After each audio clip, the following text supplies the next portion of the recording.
Grabe naman mga idol ang clearance nitong gulong na to sa rigid fork. Tingnan nyo naman po mga idol, parang hangin na lang ang pwedeng lumabas dyan.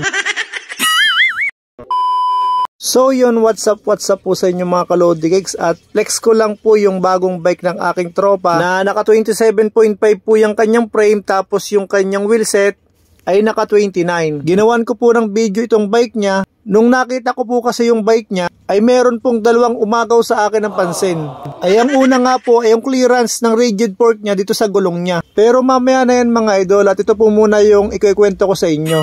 Yung pagkabuo po kasi o yung pagka-lacing ng spokes dito sa kanyang rim, hindi ko lang po kasi alam kung ano po yung pinakantumpak na tawag dito Pero ayun po, hindi po siya nakakross, at madalas pong makikita natin itong ganitong forma ay para po sa mga road bike. Kaya naman po kumuha ko ng isang perasong spokes, at ang kinuha ko pong sample ng spokes ay size 26mm. So ito na nga po mga idol, at sinusukat ko po.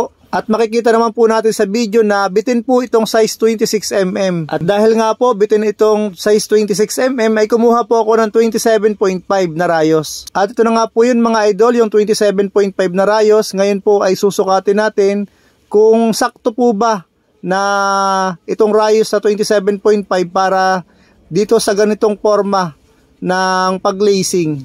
So ito na po mga idol, at makikita po natin. Ayan po. So ayan mga idol, okay naman po itong 27.5, kaso kapag inalign po natin ay baka po lumampas yung rayos sa butas ng rim at baka matusok po yung interior. At ang ginamit nga po palang rim dyan ay Sagmit na naka 32 holes. At ito na nga po mga idol, ito na po yung pangalawa na talagang ito pong clearance ng kanyang gulong dito sa kanyang rigid fork.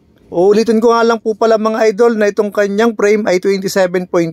Tapos yung kanyang wheelset po ay size 29. Tapos yung ginamit niya pong rigid fork ay size 27.5 na Ragusa. Tapos mga idol, ang ginamit po palang gulong dito ng ating tropa ay 29 by 2.10. Na ang brand po ng gulong ay Billy Goat. Ayan po. At ayan na mga idol, titingnan lang po natin yung kanyang clearance. Ayan, kung makikita nyo po dyan, halos parang sagad na sagad. Kaya ang gagawin po natin ay ililipat po natin yung camera. So ayan, inilagay po natin sa ilalim, at meron pa pong kaunting-konti na siguro yung 3 pirasong buhok ay kasya pa. Kung hindi po ako nagkakamali mga idol, 2 to 3 mm pa po yung clearance niya. Tapos ito naman po yung likod. Yan po, swabing-swabe lang. At hindi kagaya sa may rigid fork na halos sumabit na.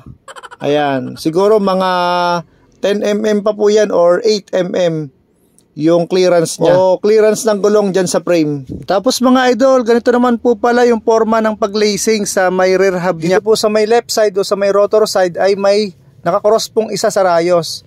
Tapos dito naman po sa may right side ay nakadiretso po, kagaya po ng nasa may front hub.